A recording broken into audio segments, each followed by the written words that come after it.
नमस्कार। आप सभी का हार्दिक अभिनंदन। आइए ब्रह्म पुराण के अगले अध्याय का पाठन आरंभ करते हैं।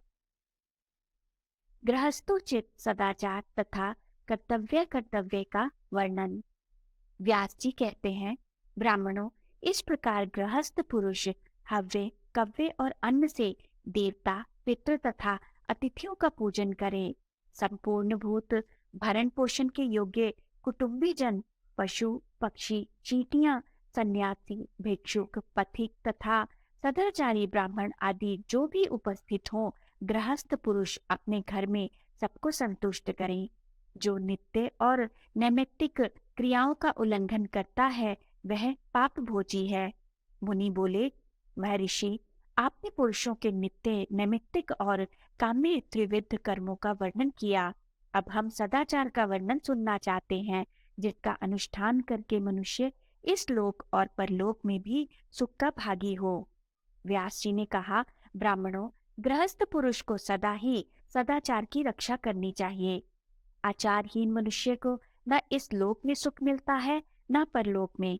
जो सदाचार का उल्लंघन करके मनमाना बर्ताव करता है, उस पुरुष का कल्याण यज्ञ, दान और तपस्या से भी नहीं होता। दुराचारी पुरुष को इस लोक में बड़ी आयु नहीं मिलती। अतः उत्तम आचार रूप धर्म का सदा पालन करना चाहिए। सदाचार बुरे लक्षणों का नाश करता है। ब्राह्मणों, अब मैं सदाचार का स्वरूप बतलाता हूँ। एकाग्रचित्त होकर उसका पालन करना चाहिए। गृहस्थ को धर्म, अर्थ और काम तीनों के साधन का यत्न करना चाहिए। उनके सिद्ध होने पर उसे इस लोक और परलोक में सिद्धि प्राप्त होती है। मन को वश में करके अपनी आय का 1/4 भाग पारलौकिक कल्याण के लिए संग्रहित करें। आधे भाग से नित्य नैमित्तिक कार्यों का निर्वाह करते हुए अपना भरण पोषण करें तथा 1/4 भाग अपने लिए मूल पूंजी के रूप में रखकर उसे बढ़ाए। ब्राह्मणों, ऐसा करने से धन सफल होता है। इसी प्रकार पाप की निवृत्ति तथा पारलौकिक उन्नति के लिए विद्वान पुरुष धर्म का अनुष्ठान करे। वह इस लोक में भी फल देने वाला होता है। ब्रह्मा मुहूर्त में जागे, जाग कर धर्म और अर्थ का चिंतन करे। इसके बाद शैया त्याग कर नित्य कर्म से निवृत्त होकर स्नान आदि से पवित्र होकर मन को संयम में रखते हुए पूर्वाभिमुख बैठे और आचमन करके संध्योपासना करे। प्रातःकाल की संध्या उस समय आरंभ करे जब तारे दिखाई देते हों। इसी प्रकार सायंकाल की संध्योपासना सूर्यास्त से पहले ही विधि पूर्वक आरंभ करे। आपत्ति काल के सिवा और किसी समय उसका त्याग न करें। द्विजो, बुरी बुरी बातें बकना, झूठ बोलना, कठोर वचन मुंह से निकालना, असत्य शास्त्र पढ़ना, नास्तिकवाद को अपनाना तथा दुष्ट पुरुषों की सेवा करना अवश्य छोड़ देना चाहिए। मन को वश में रखते हुए प्रतिदिन सायंकाल और प्रातःकाल हवन करे। उदय और अस्त के समय सूर्य मंडल का दर्शन न करे। बाल संवारना, दर्पण देखना, दान तन करना, अंजन लगाना और देवताओं का तर्पण करना, यह सब कार्य पूर्वाहन काल में ही करना चाहिए। ग्राम, निवास स्थान, तीर्थ और क्षेत्रों के मार्ग में, जोते हुए खेत में तथा गौशाला में मल मूत्र ना करें। पराई स्त्री को नंगी अवस्था में ना देखें। अपनी विष्ठा पर दृष्टिपात ना करें।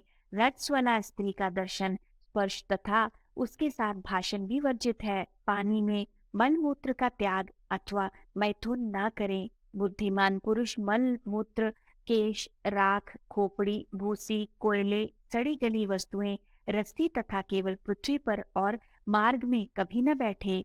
गृहस्थ मनुष्य अपने वैभव के अनुसार देवता, पितृ, मनुष्य तथा अन्य प्राणियों का पूजन करके पीछे भोजन करे। भली भांति आचमन करके हाथ पैर धोकर पवित्र हो पूर्व या उत्तर की ओर मुंह करके भोजन के लिए आसन पर बैठे और हाथों को घुटनों के भीतर करके मौन भाव से भोजन करे। भोजन के समय मन को अन्यत्र न ले जाए। यदि अन्न किसी प्रकार की हानि करने वाला हो तो उस हानि को ही बताए। उसके सिवा अन्न के और किसी दोष की चर्चा न करे। भोजन के साथ पृथक नमक लेकर न खाएं। जूठा अन्न खाना वर्जित है। मनुष्य को चाहिए कि मन को वश में रखे और खड़े होकर या चलते चलते मल मूत्र का त्याग, आचमन तथा किसी वस्तु का भक्षण न करे, झूठे मुंह वार्तालाप न करे तथा उस अवस्था में स्वाध्याय भी वर्जित है। झूठी अवस्था में सूर्य, चंद्रमा और तारों की ओर जानबूझकर न देखें, दूसरे के आसन, शैया और बर्तन का भी स्पर्श न करें। गुरुजनों के आने पर उन्हें बैठने को आसन दे, उठकर प्रणाम आदि के द्वारा उनका आदर सत्कार करें, उनके अनुकूल वार्तालाप करें, जाते समय उनके पीछे पीछे कुछ दूर जाकर पहुंचाएं, उनके प्रतिकूल कोई बर्ताव न करें, एक वस्त्र धारण करके भोजन और देव पूजन न करें। बुद्धिमान पुरुष ब्राह्मणों से बोझ न ढुलाए, आग में मूत्र त्याग न करें, नग्न होकर कभी स्नान और शयन न करे, दोनों हाथों से सिर न खुजलाए, बिना कारण बार बार सिर के ऊपर से स्नान न करें, सिर से स्नान कर लेने पर किसी भी अंग में तेल न लगाएं, सब अध्यायों के दिन स्वाध्याय बंद करें, ब्राह्मण अग्नि, गौ तथा सूर्य की ओर मुंह करके पेशाब न करें, दिन में उत्तर की ओर, रात में दक्षिण की ओर मुंह करके मल मूत्र का त्याग करें, जहाँ ऐसा करने में कोई बाधा हो वहां इच्छा अनुसार करें, गुरु के दुष्कर्म की चर्चा न करें, यदि वे क्रुद्ध हों तो उन्हें विनय पूर्वक प्रसन्न करें, दूसरे लोग भी यदि गुरु की निंदा करते हो तो उसे न सुने, ब्राह्मण, राजा, दुख से आतुर मनुष्य, विद्या वृद्ध पुरुष, गर्भिणी स्त्री, रोग से व्याकुल मनुष्य, गूंगा, अंधा, बहरा, मत, उन्मत्त, व्याभिचारिणी स्त्री, उपकारी, बालक और पतित, ये यदि सामने से आते हो तो स्वयं किनारे हटकर इनको जाने के लिए मार्ग देना चाहिए। विद्वान पुरुष देवालय, चैत्य वृक्ष, चौराहा, विद्या वृद्ध पुरुष और गुरु इनको दाहिनी करके चलें। दूसरों के धारण किए हुए जूते, वस्त्र और माला आदि स्वयं ना पहने। चतुर्दशी, अष्टमी, पूर्णिमा तथा पर्व के दिन पहला भयंग एवं स्त्री सहवास न करें।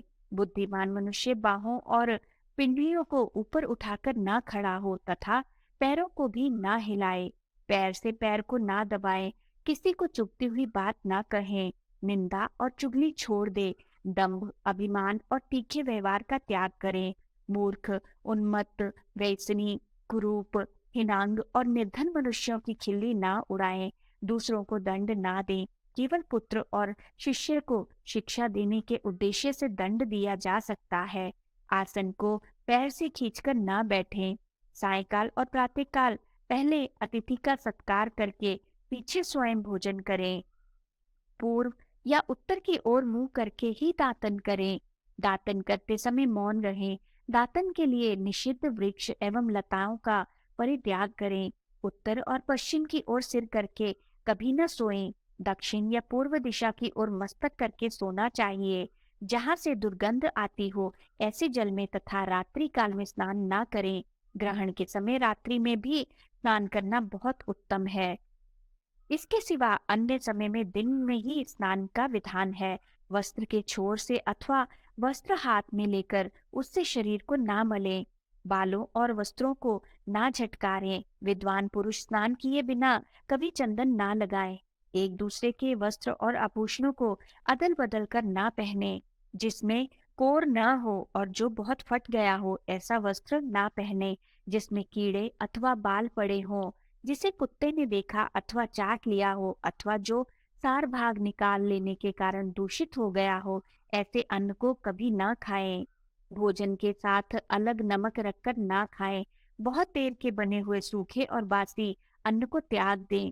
पिट्ठी, साग, ईख के रस और दूध की बनी हुई वस्तुएं भी यदि बहुत दिनों की हो तो उन्हें ना खाएं। सूर्य के उदय और अस्त के समय शयन ना करें। बिना नहाए बिना बैठे अन्य मनस्तक होकर शैया पर बैठकर या सोकर केवल पृथ्वी पर बैठकर बोलते हुए तथा वृत्य वर्ग को दिए बिना कदापि भोजन ना करें। मनुष्य स्नान करके सवेरे और शाम 2 समय विधि पूर्वक भोजन करे। विद्वान पुरुष को कभी पराई स्त्री के साथ समागम नहीं करना चाहिए। पर स्त्री संगम मनुष्यों के इष्ट, पुत्र और आयु का नाश करने वाला है। इस संसार में पर स्त्री गमन के समान पुरुष की आयु का विघातक कार्य दूसरा कोई नहीं है। देव पूजा, अग्निहोत्र, पितरों का श्राद्ध, गुरुजनों को प्रणाम तथा भोजन भली भांति आचमन करके करना चाहिए। स्वच्छ, फेन रहित, दुर्गंध शून्य और पवित्र जल लेकर पूर्व या उत्तर की ओर मुंह करके आचमन करना चाहिए। जल के भीतर की, घर की, बाम्बी की, चूहे की बिल की और शौच से बची हुई ये 5 प्रकार की मिट्टियां त्याग देने योग्य है। हाथ पैर धोकर एकाग्र चित्त से मार्जन करके घुटनों को समेट कर 3 या 4 बार आचमन करें। फिर 2 बार ओंठ पोंछकर आंख, कान, मुख, नासिका तथा मस्तक का स्पर्श करें। इस प्रकार जल से भली भांति आचमन करके पवित्र हो देव पूजन तथा श्राद्ध आदि की क्रिया करनी चाहिए। छींकने, चाटने, वमन करने, थूकने तथा अस्पर्शीय का स्पर्श करने पर आचमन, सूर्य का दर्शन अथवा दाहिने कान का स्पर्श करना चाहिए। इसमें पहले के अभाव में दूसरा उपाय करना चाहिए। पहले उपाय के संभव होने पर उपायांतर का अवलंबन अभीष्ट नहीं। दांत ना कटकटाए, अपने शरीर पर ताल ना दे। दोनों संध्याओं के समय अध्ययन, भोजन और शयन का त्याग करें। संध्या काल में मैथुन और रास्ता चलना भी मना है। पूर्वाहन में देवताओं का, मध्याह्न में मनुष्यों का तथा अपराह्न काल में पितरों का भक्ति पूर्वक पूजन करना चाहिए। देव कार्य या पितृ कार्य में सिर से स्नान करके प्रवृत्त होना उचित है। पूर्व या उत्तर की ओर मुंह करके क्षौर कराएं। उत्तम कुल में उत्पन्न होने पर भी जो कन्या किसी अंग से हीन या रोगिणी हो, उसके साथ विवाह न करें। ईर्ष्या का परित्याग करें। दिन में शयन अथवा मैथुन ना करें। दूसरों को कष्ट देने वाला कार्य ना करें। कभी किसी भी जीव को पीड़ा ना दें। रजस्वला स्त्री 4 रातों तक सभी वर्ण के पुरुषों के लिए त्याज्य है। यदि कन्या का जन्म अभीष्ट न हो तो उसे रोकने के लिए 5वीं रात में भी स्त्री सहवास ना करे। 6ठी रात आने पर स्त्री के पास जाए, क्योंकि युगम रात्रियां ही इसके लिए श्रेष्ठ है। युगम रात्रियों में स्त्री सहवास करने से पुत्र होता है और अयुगम रात्रियों में गर्भाधान करने से कन्या उत्पन्न होती है। पर्व आदि के अवसर पर मैथुन करने से विधर्मी संतान होती है और संध्या काल में गर्भाधान करने से नपुंसक उत्पन्न होते हैं। विद्वान पुरुष क्षौर क्रम में रिक्ता, चतुर्थी, नवमी और चतुर्दशी तिथियों का परित्याग करें। विनय रहित उद्दंड पुरुषों की बात कभी न सुने। जो अपने से नीचा हो उसे आदर पूर्वक ऊंचा आसन न दे।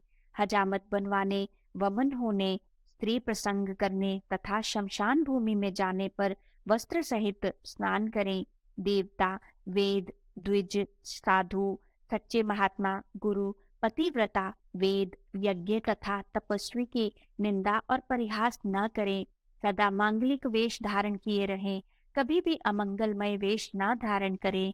स्वच्छ वस्त्र पहने और श्वेत पुष्पों की माला धारण करें। उद्धत, उन्मत्त, मूढ़, अविनीत, शीलहीन अवस्था और जाति से दूषित, अधिक अपव्ययी, वैरी, कार्य में असमर्थ, निंदित, धूर्तों का संग करने वाले, निर्धन, विवाद करने वाले तथा अन्य अधम पुरुषों के साथ कभी मित्रता न करें। सुहद, यज्ञ दीक्षित, राजा, सनातक तथा श्वशुर, इनके साथ मैत्री का भाव रखें और जब ये घर पर पधारे तो उठकर खड़ा हो जाए। साथ ही अपने वैभव के अनुसार इनका पूजन करें। प्रतिवर्ष अपने घर आए हुए ब्राह्मणों का वैभव के अनुसार स्वागत सत्कार करें। अपने घर में यथास्थान देवताओं की भली भांति पूजन करके क्रमशः अग्नि में आहुति दें। पहली आहुति ब्रह्मा को, दूसरी प्रजापति को, तीसरी ब्रूहाओं को, चौथी कश्यप को तथा 5वीं अनुमति को दें। तत्पश्चात बलि वैश्वदेव करें।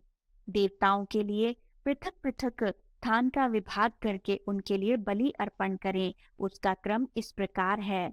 इस पात्र में पहले प्रंजय, जल और पृथ्वी को 3 बलियां दें। फिर पूर्व आदि प्रत्येक दिशा में वायु को बलि देकर क्रमशः उन दिशाओं के नाम से भी बलि समर्पित करें। तत्पश्चात मध्य में क्रमशः ब्रह्मा, अंतरिक्ष और सूर्य को बलि दें। उनके उत्तर भाग में विश्व देवों और विश्वभूतों को बलि दें। फिर उनके भी उत्तर भाग में उषा और भूतपति को बलि समर्पित करें। तदनंतर पितृभ्य स्वधा नमः यूं कहकर दक्षिण दिशा में अपसव्य होकर पितरों के लिए बलि दें और वायव्य दिशा में अन्न का शेष भाग और जल लेकर यक्ष मैत्ते निर्णय जन्म यह मंत्र पढ़कर उसे विधि पूर्वक छोड़ दें। फिर देवताओं और ब्राह्मणों को नमस्कार करें। दाहिने हाथ में अंगूठे के उत्तर ओर जो एक रेखा होती है वह ब्रह्म तीर्थ के नाम से प्रसिद्ध है, उसी से आचमन किया जाता है। तर्जनी और अंगूठे के बीच का भाग पितृतीर्थ कहलाता है। नांदी मुख पितरों को छोड़कर अन्य सब पितरों को उसी तीर्थ से जल देना चाहिए। अंगुलियों के अग्रभाग में देव तीर्थ है, उसी से देव कार्य करने का विधान है। कनिष्ठिका के मूल भाग में कार्य तीर्थ प्रजापति तीर्थ है, उससे प्रजापति का कार्य किया जाता है। इस प्रकार इन तीर्थों से सदा देवताओं और पितरों के कार्य करने चाहिए, अन्य तीर्थों से कदापि नहीं। ब्रह्म तीर्थ के आचमन उत्तम माना गया है। पितरों का श्राद्ध और तर्पण पितृ तीर्थ से, देवताओं का यज्ञ यज्ञादि देव तीर्थ से और प्रजापति का कार्य काय तीर्थ से करना श्रेष्ठ बताया गया है। नांदी मुख नाम वाले पितरों के लिए पिंड दान और तर्पण आदि कार्य प्रजापत्य तीर्थ से करने चाहिए। विद्वान पुरुष एक साथ जल और अग्नि न ले। गुरु देवता पिता तथा ब्राह्मणों की ओर पैर ना फैलाएं। बछड़े को दूध पिलाती हुई गाय को ना छेड़े। अंजलि से पानी ना पिए। शौच के समय विलंब ना करें। मुख से आग ना फूकें। ब्राह्मणों, जहाँ ऋण देने वाला धनी, चिकित्सा करने वाला वैद्य, क्षोत्रिय ब्राह्मण तथा जल पूर्ण नदी ये चार न हो वहां निवास नहीं करना चाहिए। जहाँ शत्रु विजयी बलवान और धर्मपरायण राजा हो वही विद्वान पुरुष को सदा निवास करना चाहिए। दुष्ट राजा के राज्य में कहाँ सुख है। जहाँ पूर्ववासी परस्पर संगठित और न्यायानुकूल बर्ताव करने वाले हों तथा सब लोग शांत एवं ईर्ष्या रहित हों, वहाँ का निवास भविष्य में सुख देने वाला होता है। जिस राष्ट्र में किसान बहुत हों परंतु वे बहुत घमंडी ना हों तथा जहाँ सब तरह के अन्न पैदा होते हों वहीं बुद्धिमान पुरुष को निवास करना चाहिए।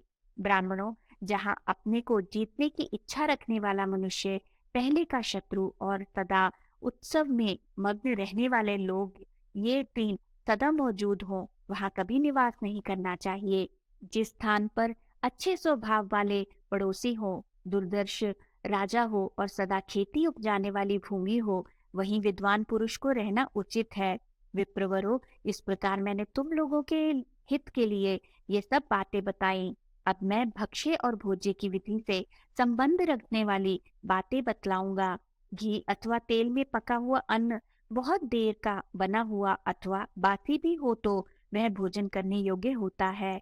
गेहूं, जौ तथा गोरस की बनी हुई वस्तुएं तेल घी में ना बनी हो तब भी वे पूर्वत ग्रहण करने योग्य हैं। शंख, पत्थर, सोना, चांदी, रत्ती, कपड़ा, साग, मूल, फल, मणि, हीरा, मूंगा, मोती, पात्र और चमस, इन सब की शुद्धि जल से होती है। लोहे के पात्रों एवं हथियारों की शुद्धि पानी से धोने तथा पत्थर यानी शान पर रगड़ने से होती है। जिस पात्र में तेल या घी रखा हो उसकी सफाई गर्म जल से होती है। सूप, मृगचरम, मूसल, ओखली तथा कपड़ों के ढेर में शुद्धि जल छिड़कने मात्र से ही हो जाती है। वलकल वस्त्र की शुद्धि जल और मिट्टी से होती है। मिट्टी के बर्तन दोबारा पकाने से शुद्ध होते हैं। भिक्षा में प्राप्त अन्न, कारीगर का हाथ, बाजार में बिकने के लिए आई हुई शाक आदि वस्तुएं जिसके गुण दोष का ज्ञान न हो ऐसी वस्तु और सेवकों द्वारा बनाई हुई वस्तु सदा शुद्ध मानी जाती है। जो बहता हो तथा जिससे दुर्गंध ना आती हो ऐसा जल शुद्ध माना गया है। समयानुसार अग्नि से तपाने, बुहारने, गायों के चलने फिरने, लीपने, जोतने और जल छिड़कने से भूमि की शुद्धि होती है। बुहारने आदि से घर शुद्ध होता है जिसमें बाल या कीड़े पड़े हों, जिसे गाय ने सूंघ लिया हो तथा जिसमें मक्खियां पड़ी हों। ऐसे पात्र की शुद्धि के लिए राख, मिट्टी और जल का उपयोग करना चाहिए। तांबे का बर्तन खटाई से, रांगा और शीशा जल से और कांसे के बर्तन राख और जल से शुद्ध होते हैं। जिस पात्र में कोई अपवित्र वस्तु पड़ गई हो उसे मिट्टी और जल से तब तक धोएं जब तक कि उसकी दुर्गंध न दूर हो जाए। इससे वह शुद्ध होता है। धूल, अग्नि, घोड़ा, गौ, छाया, किरणें, वायु, भूमि, जल के छींटे और मक्खी आदि ये सब अशुद्ध वस्तु के संसर्ग में आने पर भी दूषित नहीं होते। बकरे और घोड़े का मुख शुद्ध माना गया है, किंतु गाय का नहीं। बछड़े का मुंह तथा माता का स्तन भी पवित्र बताया गया है। पेड़ से फल गिराते समय पक्षी की चोंच भी शुद्ध मानी गई है। आसन, शैया, सवारी, नदी का तट और तृण ये सब बाजार में बिकने वाली वस्तुओं की भांति सूर्य और चंद्रमा की किरणों तथा वायु के स्पर्श से शुद्ध होते हैं। सड़कों और गलियों में घूमने फिरने से, स्नान करने, छींक आने, हवा खुलने तथा वस्त्र बदलने पर विधि पूर्वक आचमन करना चाहिए। पक्की ईंट के बने हुए चबूतरे आदि में यदि कोई अस्पर्शीय वस्तु, गलियों के कीचड़ या जल आदि लग जाए, उसकी शुद्धि केवल वायु के स्पर्श से हो जाती है। अनजान में यदि दूषित अन्न भोजन कर ले तो 3 रात उपवास करने से शुद्धि होती है, और यदि जानबूझकर किया हो तो उसके दोष की शांति के लिए प्रायश्चित करने से शुद्धि होती है। रजस्वला स्त्री, नव प्रसूता स्त्री, चांडाल तथा मुर्दा ढोने वाले मनुष्यों से छू जाने पर शुद्धि के लिए स्नान करना चाहिए। मनुष्य की गीली हड्डी का स्पर्श कर लेने पर ब्राह्मण स्नान करने से शुद्ध होता है, और सूखी हड्डी का स्पर्श करने पर केवल आचमन करके गाय का स्पर्श या सूर्य का दर्शन करने से वह शुद्ध हो सकता है। थूक और उपटन को ना लांघें। जूठन, मलमूत्र और पैरों की धोवन को घर से बाहर फेंके। दूसरों के खुदाए हुए पोखरे आदि में 5 लोधे मिट्टी निकाले बिना स्नान न करे। देवता संबंधी सरोवरों और गंगा आदि नदियों में सदा ही स्नान करें। असमय में उद्यान आदि के भीतर कभी न ठहरें। लोक निंदित पुरुषों तथा विधवा स्त्रियों से कभी वार्तालाप न करें। रजस्वला स्त्री, पतित मुर्दा, विधर्मी, प्रसूता स्त्री, नपुंसक, वस्त्रहीन, चांडाल, मुर्दा ढोने वाले तथा पर स्त्रीगामी पुरुषों को देखकर विद्वान पुरुष अपनी शुद्धि के लिए सूर्य का दर्शन करें। अभक्ष्य पदार्थ, भिक्षुक, पाखंडी, बिल्ली, गधा, मुर्गा, पतित, जाति बहिष्कृत, चांडाल, ग्रामीण सूअर तथा अशौच दूषित मनुष्यों का स्पर्श कर लेने पर स्नान करने से शुद्धि होती है। जिसके घर में प्रतिदिन नित्य कर्म की अवहेलना होती है तथा जिसे ब्राह्मणों ने त्याग दिया है, वह नराधम पाप भोगी है। नित्य कर्म का त्याग कभी नहीं करना चाहिए। उसे न करने का विधान तो केवल मरना शौच और जनना शौच में ही है। अशौच प्राप्त होने पर ब्राह्मण 10 दिन, क्षत्रिय 12 दिन और वैश्य 15 दिनों तक दान, होम आदि कर्मों से अलग रहे। शूद्र 1 मास तक अपना कर्म बंद रखे। फिर अशौच निवृत्त होने पर सब लोग अपने शास्त्रोक्त कर्मों का अनुष्ठान करें। मृतक का दाह संस्कार करने के बाद उसके गोत्र वाले लोगों को चाहिए कि बाहर जलाशय आदि में जाकर पहले, चौथे, 7वें और 9वें दिन उस प्रेत के लिए जलांजलि दें। दाह संस्कार के चौथे दिन समान गोत्र वाले भाई बंधुओं को प्रेत की चिता से उसकी अस्थियों का संचय करना चाहिए। अस्थि संचय के बाद उसके अंगों का स्पर्श किया जा सकता है। फिर समानोदक पुरुष अपने सब कर्म कर सकते हैं। जिस दिन मृत्यु हुई हो उस दिन समानोदक और सपिंड दोनों का स्पर्श किया जा सकता है। धन के लिए चेष्टा करते समय या स्वेच्छा से अथवा शस्त्र, रस्सी, बंधन, अग्नि, विष, पर्वत से गिरने तथा उपवास आदि के द्वारा मृत्यु होने पर और बालक, परदेशी एवं परिव्राजक की मृत्यु होने पर तत्काल अशौच निवृत्त हो जाता है। कुछ लोगों के मत में 3 दिनों तक अशौच बना रहता है। यदि सपिंडों में से एक की मृत्यु होने के बाद थोड़े ही दिनों में दूसरे की भी मृत्यु हो जाए तो पहले के अशौच के साथ ही दूसरे का अशौच भी निवृत्त हो जाता है। अतः पहले के अशौच में जितने दिन शेष हों उतने ही दिनों के भीतर दूसरे का भी श्राद्ध आदि कर्म कर देना चाहिए। जनना शौच में भी यही विधि देखी गई है। सपिंड तथा समानोदक व्यक्तियों में एक के बाद दूसरे का जन्म हो तो इसी प्रकार पहले के साथ दूसरे का अशौच भी निवृत्त हो जाता है। पुत्र का जन्म होने पर पिता को वस्त्र सहित स्नान करना चाहिए। उसमें भी यदि उसके जन्म के बाद दूसरे का जन्म हो जाए तो पहले जन्मे हुए बालक के दिन पर भी दूसरे की भी शुद्धि बताई गई है। अशौच के बाद क्रमशः 10, 12, 15 और 30 दिन बीतने पर ब्राह्मण, क्षत्रिय, वैश्य और शूद्र अपने अपने शास्त्रोक्त कर्मों का अनुष्ठान करें। अशौच निवृत्त होने पर प्रेत के लिए एकोदिष्ट करना चाहिए और ब्राह्मणों को दान देना चाहिए। लोक में जो जो वस्तु अधिक प्रिय हो और घर में भी जो वस्तु अत्यंत प्रिय जान पड़े, उसको अक्षय बनाने की इच्छा रखने वाले पुरुष को उचित है कि वह उसे गुणवान पुरुष को दान दे। अशौच के दिन पूरे हो जाने पर जल, वाहन और आयुध का स्पर्श करके पवित्र हो तब वर्णों के लोग प्रेत के लिए जलदान और पिंडदान आदि का कार्य करें। तदनंतर अपने अपने वर्ण धर्म का पालन करें। इससे इस लोक और परलोक में भी कल्याण होता है। तीनों वेदों का प्रतिदिन स्वाध्याय करें, विद्वान बने, धर्मानुसार धन का उपार्जन करें और उसे यत्न पूर्वक यज्ञ में लगाएं। जिस कर्म को करते समय आत्मा में घृणा न हो और जिसे महापुरुषों के सामने प्रकट करने में कोई संकोच न हो, ऐसा कर्म निशंक होकर करना चाहिए। ब्राह्मणों, ऐसे आचरण वाले गृहस्थ पुरुष को धर्म, अर्थ और काम की प्राप्ति होती है तथा इस लोक और परलोक में भी उसका कल्याण होता है। यह विषय अत्यंत गोपनीय तथा आयु, धन और वृद्धि को बढ़ाने वाला है। यह सब पापों का नाशक, पवित्र तथा श्री, पुष्टि एवं आरोग्य देने वाला है। इतना ही नहीं, यह कल्याणमय प्रसंग मनुष्यों को यश और कीर्ति देने वाला तथा उनके तेज और बल की वृद्धि करने वाला है। मनुष्यों को सदा अनुष्ठान करना चाहिए। यह स्वर्ग का सर्वोत्तम साधन है। सम्यक्षय की इच्छा रखने वाले ब्राह्मण, क्षत्रिय, वैश्य और शूद्रों को यत्न पूर्वक इन सब बातों का ज्ञान प्राप्त करना चाहिए। जो इस विषय को भली भांति जानकर नित्य निरंतर इसका अनुष्ठान करता है, वह सब पापों से मुक्त हो स्वर्ग लोक में प्रतिष्ठित होता है। द्विजवरों, यह मैंने सार से भी अत्यंत सारभूत तत्व का वर्णन किया है। यह श्रुतियों तथा स्मृतियों द्वारा प्रतिपादित धर्म है। हर एक को इसका उपदेश नहीं देना चाहिए। जो नास्तिक हो, जिसकी बुद्धि खोटी हो, जो दम्भी, मूर्ख और कृतर्क पूर्ण वार्तालाप करने वाला हो, ऐसे मनुष्य को कदापि इसका उपदेश नहीं देना चाहिए।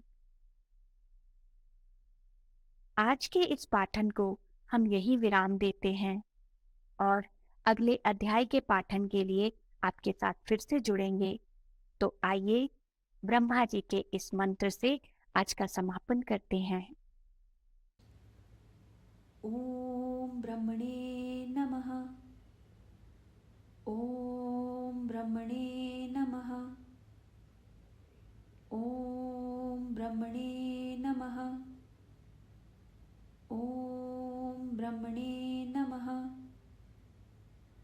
ओम ब्रह्मणे नमः। ओम ब्रह्मणे नमः। ओम ब्रह्मणे नमः। धन्यवाद।